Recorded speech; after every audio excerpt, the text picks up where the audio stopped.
Assalamualaikum warahmatullahi wabarakatuh. Berjumpa lagi dengan saya Pak Handoko di dalam kanal YouTube ini.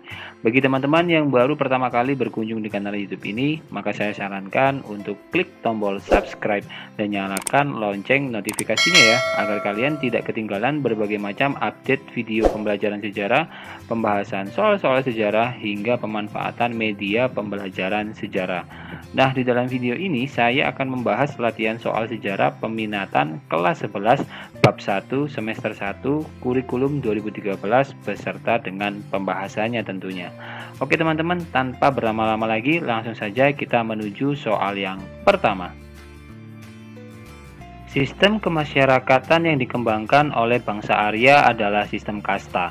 Sistem kasta mengatur hubungan sosial bangsa Arya dengan Dravida.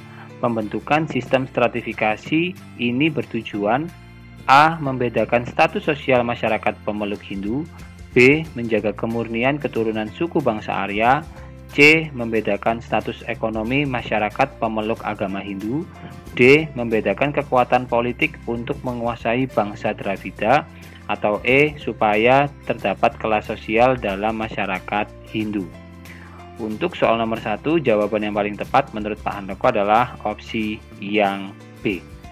Jadi, di masyarakat India terdapat 4 kasta utama yakni Brahmana, Ksatria, Waisya, dan Sudra.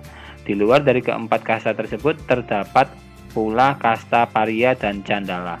Tujuan penerapan kasta oleh bangsa Arya adalah untuk menjaga kemurnian keturunan suku bangsa Arya yang dianggap unggul dan istimewa. Jadi jawaban yang paling tepat untuk soal nomor 1 ini adalah opsi yang B. Kita lanjut ke soal nomor 2. Dalam konsep agama Hindu terdapat pengelompokan masyarakat berdasarkan kasta atau status sosialnya. Ada 4 kasta yaitu Brahmana, Ksatria, Waisya, dan Sudra. Namun di Indonesia keberadaan kasta kurang begitu kuat. Hal ini terlihat dalam penggambaran dalam cerita wayang, yakni dengan munculnya tokoh Punakawan. Punakawan adalah gambaran rakyat namun dekat dengan pemimpinnya.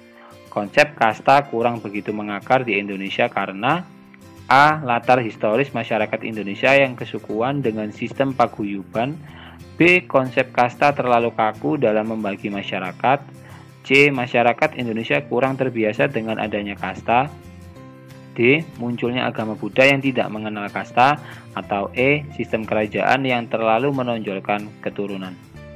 Untuk soal nomor 2, jawaban yang paling tepat menurut Pak Handoko adalah opsi yang A. Jadi, berbeda dengan di India, sistem kasta tidak terlalu mengakar. Hal ini dapat dilihat dari penggambaran cerita wayang. Punakawan yang digambarkan dekat dengan pemimpinnya. Hal ini menandakan bahwa konsep kasta kurang begitu mengakar di Indonesia karena konsep kasta terlalu kaku dalam membagi masyarakat. Pada masa kerajaan-kerajaan Hindu-Buddha, terutama di Jawa, terbentuk lapisan sosial dalam masyarakat dengan 3 prinsip aspek yang digunakan, yakni 1. Profesi utama yang dapat diturunkan catur warna, 2. Kedudukan di pemerintahan, dan yang ketiga adalah kepemilikan harta terutama tanah. Jadi jawaban yang paling tepat untuk soal nomor 2 ini adalah opsi yang A. Kita lanjut ke soal nomor 3. Proses masuknya agama dan budaya Hindu-Buddha atau sering disebut Indianisasi di Kepulauan Indonesia terdapat berbagai pendapat atau teori. Salah satu di antaranya adalah teori arus balik. Teori ini lebih menekankan pada peran aktif dari A. Para pedagang India yang berdagang di wilayah Nusantara, B. Kasta Brahmana yang paling memahami kitab Veda, C. Prajurit India yang melarikan diri akibat adanya konflik, D. Para raja India yang mendirikan kerajaan Hindu di Jawa, atau E. Bangsa Indonesia dalam proses penyebaran budaya India. Untuk soal nomor 3, jawaban yang paling tepat menurut Pak Handoko adalah opsi yang E. Jadi terdapat beberapa teori tentang proses masuknya agama dan budaya India di Indonesia, yakni teori Brahmana, teori Ksatria, teori Waisya, teori Sudra, dan teori arus balik. Teori arus balik menekankan peran aktif dari bangsa Indonesia dalam proses penyebaran budaya India. Jadi untuk soal nomor 3, jawaban yang paling tepat adalah opsi yang E. Kita lanjut ke soal nomor 4. Perhatikan pernyataan-pernyataan di bawah ini. 1. Letak Nusantara strategis, yaitu berada di jalur pelayaran yang menghubungkan India dan Cina. 2. Pola angin musim yang berubah setiap 6 bulan sekali memudahkan kapal-kapal dagang asing singgah di Indonesia dalam waktu yang cukup lama.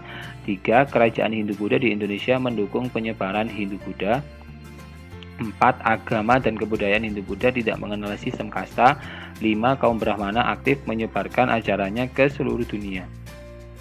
Faktor geografis yang memudahkan masuknya agama dan kebudayaan Hindu-Buddha ke Indonesia ditujukan nomor A 1 dan 2, B 1 dan 3, C 2 dan 3, D 3 dan 4, atau E 4 dan 5. Untuk soal nomor 4, jawaban yang paling tepat menurut Pak Handoko adalah opsi yang A. Jadi, penyebaran agama dan budaya India di Indonesia juga didukung oleh faktor geografis, yakni pertama letak Nusantara yang strategis, yaitu berada di jalur pelayaran yang menghubungkan India dan Cina. Kedua, pola angin musim yang berubah setiap 6 bulan sekali, memudahkan kapal-kapal dagang asing singgah di Indonesia dalam waktu yang cukup lama.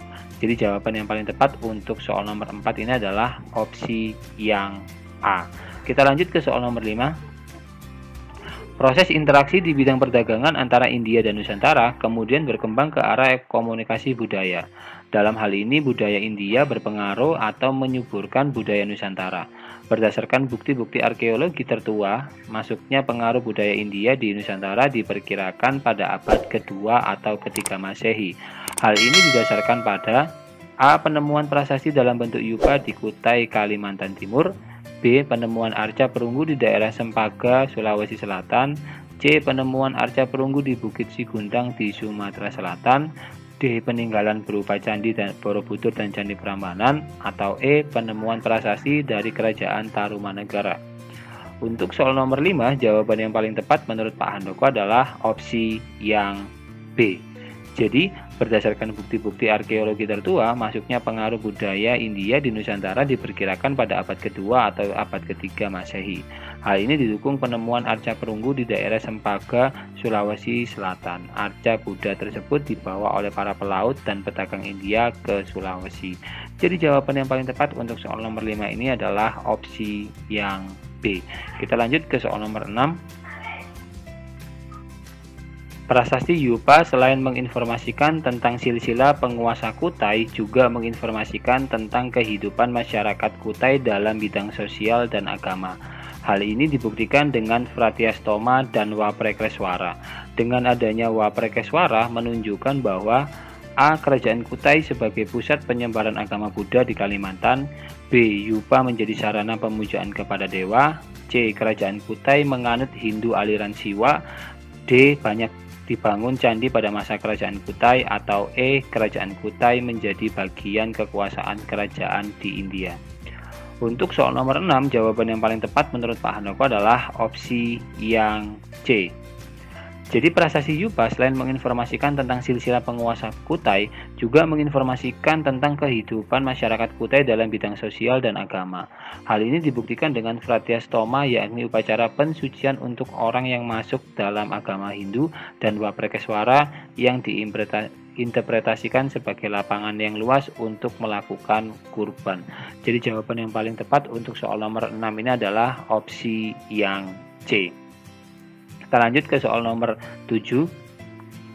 Berdasarkan prasasti Tuga yang ditemukan di daerah Tugu Cilincing, Jakarta Utara, didapatkan informasi bahwa Raja Purnawarman memerintahkan penggalian saluran air Sungai Gomati untuk kepentingan transportasi dan irigasi. Namun dihubungkan dengan konteks saat ini, selain untuk kepentingan di atas, penggalian saluran air tersebut bertujuan untuk A. Mencegah terjadinya banjir di musim hujan. B. Sarana pertahanan Kerajaan Tarumanegara. C. Untuk ritual agama Hindu. D. Menjadikan daerah yang subur. Atau E. Membangun sarana keagamaan. Untuk soal nomor 7, jawaban yang paling tepat adalah opsi yang A. Jadi informasi yang terdapat di prasasti Tugu berisi tentang penggalian saluran air Sungai Gomati oleh Raja Purnawarman untuk kepentingan transportasi dan irigasi. Namun untuk konteks saat ini, kita akan mengetahui bahwa wilayah Jakarta sejak dahulu sudah menjadi langganan banjir. Jadi untuk soal nomor 7 ini, jawaban yang paling tepat adalah opsi yang A. Kita lanjut ke soal nomor 8. Pada masa Raja Balaputra Dewa, kerajaan Sriwijaya berkembang pesat dan mencapai zaman keemasan. Sriwijaya memiliki wilayah kekuasaan yang luas, sebagian besar di wilayah Sumatera, sebagian Jawa Barat, Tanjung Pura, semenanjung Malaysia. Kebesaran kerajaan Sriwijaya tersebut satu diantaranya dipengaruhi oleh faktor geografis, yaitu A. Kaya akan hasil bumi dan komoditas laut. B. Sriwijaya menarik bea cukai dari pelayaran. C. Letak yang strategis dekat dengan Selat Malaka. D. Menghasilkan rempah-rempah sebagai barang dagangan. Atau E. Berhasil menaklukkan kerajaan Majapahit. Untuk soal nomor 8, jawaban yang paling tepat menurut Pak Handoko adalah opsi yang C. Jadi, kerajaan Sriwijaya menjadi kerajaan yang berkembang pesat terutama dalam bidang perdagangan karena didukung faktor geografis, yakni letak yang strategis dekat dengan Selat Malaka yang menjadi jalur penghubung perdagangan dari dan menuju India dan Cina. Jadi jawaban yang paling tepat untuk soal nomor 8 ini adalah opsi yang C. Kita lanjut ke soal nomor 9. Jika dianalisis dengan berbagai faktor seperti ekonomi, politik, dan bencana alam, perpindahan pusat pemerintahan Kerajaan Mataram kuno dari Jawa Tengah ke Jawa Timur oleh Empu Sindok memiliki tujuan tertentu. Berdasarkan faktor ekonomi perpindahan pusat kekuasaan untuk A. Jawa Timur banyak terdapat pelabuhan untuk perdagangan antar pulau. B. Jawa Timur lebih aman dari ancaman serangan Kerajaan Sriwijaya. C. Tanah di Jawa Timur lebih subur daripada Jawa Tengah. D. Jawa Timur tidak memiliki gunung berapi sehingga aman dari bencana alam. Atau E. Masyarakat Jawa Tengah telah meninggalkan kehidupan agraris menjadi maritim. Untuk soal nomor 9, jawaban yang paling tepat menurut Pak Handoko adalah opsi yang A. Jadi, perpindahan pusat kerajaan Mataram kuno dari Jawa Tengah ke Jawa Timur jika dianalisis dengan faktor ekonomi bertujuan untuk Jawa Timur banyak terdapat pelabuhan untuk perdagangan antar pulau sehingga memudahkan perdagangan gitu ya. Kita lanjut ke soal nomor 10. Keberhasilan Kerajaan Majapahit memperluas hegemoninya sampai hampir ke seluruh wilayah Asia Tenggara didukung oleh kekuatan militer dan politik luar negerinya yang dikenal dengan Mitreka Satata, yang artinya A. Kerajaan yang tidak bersedia tunduk pada Majapahit akan diserang. B. Raja Majapahit dianggap sebagai pemimpin persekutuan kerajaan di Nusantara. C. Setiap vasal harus menyerahkan upeti setiap tahun kepada Majapahit sebagai tanda setia. D. Menjalin persahabatan sederajat dengan kerajaan tetangga yang memiliki pengaruh besar. Atau E. Kerajaan Majapahit wajib melindungi kerajaan yang berada di bawah pengaruhnya jika mendapat serangan kerajaan lain. Untuk soal nomor 10, jawaban yang paling tepat menurut Pak Handoko adalah opsi yang D. Jadi, keberhasilan Kerajaan Majapahit memperluas hegemoninya sampai hampir ke seluruh Asia Tenggara didukung oleh kekuatan militer dan politik luar negerinya yang dikenal dengan Mitreka Satata, yang artinya dalam menjalin persahabatan sederajat dengan kerajaan tetangga yang memiliki pengaruh yang besar. Jadi, untuk soal nomor 10 ini jawaban yang paling tepat adalah opsi yang D. Kita lanjut ke soal nomor 11. Masuknya budaya India ke Indonesia berjalan secara damai, sehingga mampu memperkaya budaya bangsa Indonesia, serta berpengaruh di berbagai bidang kehidupan masyarakat Indonesia. Satu di antara contoh pengaruh tersebut di bidang politik adalah A. Berubahnya sistem pemerintahan kesukuan ke kerajaan. B. Munculnya tradisi tulisan, seni bangunan dan seni sastra. C. Tumbuh dan berkembangnya agama Hindu dan Buddha. D. Berkembangnya sistem perdagangan dan pelayaran. Atau E. Munculnya stratifikasi dalam kehidupan masyarakat. Untuk soal nomor 11, jawaban yang paling tepat menurut Pak Handoko adalah opsi yang A. Jadi, satu di antara pengaruh India di Nusantara di bidang politik adalah berubahnya sistem pemerintahan yang kesukuan menjadi kerajaan. Akibatnya, perwarisan kekuasaan juga berdasarkan keturunan atau genealogi, bukan lagi karena kemampuan seperti zaman praaksara. Jadi jawaban yang paling tepat untuk soal nomor 11 ini adalah opsi yang A. Kita lanjut ke soal nomor 12. Proses penyesuaian pengaruh kebudayaan India dengan kebudayaan Indonesia sangat ditentukan oleh kemampuan lokal jenius bangsa Indonesia. Pernyataan yang menggambarkan adanya lokal jenius tersebut adalah A. Relief candi menggambarkan alam yang terdapat di India. B. Candi di Indonesia memiliki kesamaan dengan candi yang terdapat di India. C. Kitab Mahabharata dan Ramayana merupakan karya pujangga dari Indonesia. D. Relief candi yang menggambarkan kisah pewayangan dari India. Atau E. Bangunan candi memiliki dasar yang berbentuk punden berundak.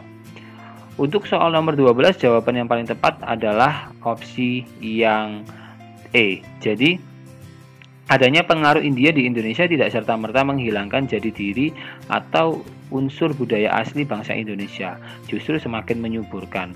Maka dari itu melahirkan lokal jenius. Hal ini dapat dilihat dalam bangunan candi memiliki dasar yang berbentuk punden berundak. Jadi jawaban yang paling tepat untuk soal nomor 12 ini adalah opsi yang E. Kita lanjut ke soal nomor 13. Perhatikan kondisi berikut. 1. Mengenal sistem huruf. 2. Memiliki kepandaian mengecor logam. 3. Menguasai teknik bercocok tanam padi. 4. Perkembangan sistem pemerintahan kerajaan. 5. Perkembangan ajaran Hindu-Buddha. Yang merupakan pengaruh masuknya budaya India bagi perkembangan budaya di Indonesia adalah pada nomor A. 1, 3, dan 4, B. 1, 3, dan 5, C. 1, 4, dan 5, D. 1, 2, dan 3, atau E. 3, 4, dan 5. Untuk soal nomor 13, jawaban yang paling tepat menurut Pak Handoko adalah opsi yang C. Jadi wujud akulturasi budaya India dengan budaya Indonesia terlihat pada bidang-bidang seni bangunan yang merupakan perpaduan stupa dengan punden berundak-undak, seni pertunjukan wayang, seni rupa, sistem pemerintahan kerajaan, sistem huruf, sistem kepercayaan Hindu-Buddha. Jadi jawaban yang paling tepat untuk soal nomor 13 ini adalah opsi yang C. Kita lanjut ke soal nomor 14. Menurut Brandes, terdapat 10 unsur budaya asli bangsa Indonesia yang sudah ada sebelum adanya pengaruh India. Ketika pengaruh agama dan budaya India di Indonesia berlangsung damai, tidak menghilangkan budaya asli bangsa, justru menyuburkan. Satu di antara unsur budaya asli Indonesia terlihat pada seni wayang yang dibuktikan dengan A. Cerita dalam pertunjukan wayang, B. Adanya tokoh punakawan, C. Penggunaan bahasa Sanskerta, D. Kitab Ramayana dan Mahabharata, atau E. Dewa-dewa di kayangan. Untuk soal nomor 14, jawaban yang paling tepat menurut Pak Handoko adalah opsi yang B.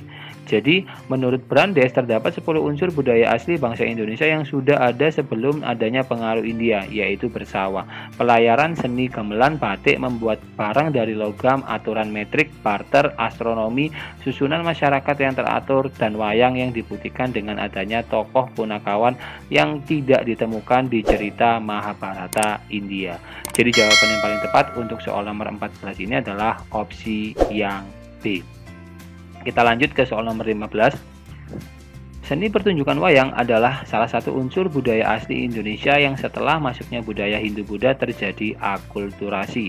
Wujud akulturasi budaya Indonesia dengan budaya Hindu-Buddha dalam seni pertunjukan wayang terdapat pada A. Peralatannya, B. Dalangnya, C. Tempat pagelarannya, D. Cerita dan tokohnya, atau E. Waktu pertunjukannya. Untuk soal nomor 15, jawaban yang paling tepat menurut Pak Handoko adalah opsi yang D. Jadi wayang adalah salah satu unsur budaya asli Indonesia. Sebelum datangnya budaya India, ceritanya adalah cerita asli Indonesia dengan tokoh-tokoh pewayangan yang sudah sangat dikenal masyarakat, seperti Semar, Petruk, Gareng, dan lain-lain. Tokoh-tokoh tersebut adalah hasil kreasi dari lokal jenius masyarakat Indonesia dan dibuat untuk menambah rasa lokal dalam cerita pewayangan. Sedangkan setelah masuknya budaya dari India, ceritanya mengambil cerita India seperti Ramayana dan Mahabharata dengan tokoh Rama, Sinta, Gatotkaca, Bima, Basudewa, dan lain-lainnya. Jadi jawaban yang paling tepat untuk soal nomor 15 ini adalah opsi yang D. Wah, tidak terasa kita sudah berada di penghujung video pembelajaran ini, teman-teman. Jika kalian ada pertanyaan seputar materi ini, kalian dapat menuliskannya di kolom komentar, atau kalian juga bisa menanyakan hal itu kepada saya melalui kontak medsos ini ya. Saya ucapkan terima kasih bagi kalian yang telah menonton video ini hingga akhir. Jika kalian merasa video ini bermanfaat, jangan lupa bagikan video ini kepada teman-teman kalian ya, agar kebermanfaatan itu tidak hanya berhenti di kalian saja. Dan juga jangan lupa untuk klik subscribe dan like video ini. Akhir kata, Assalamualaikum warahmatullahi wabarakatuh. Salam Historia.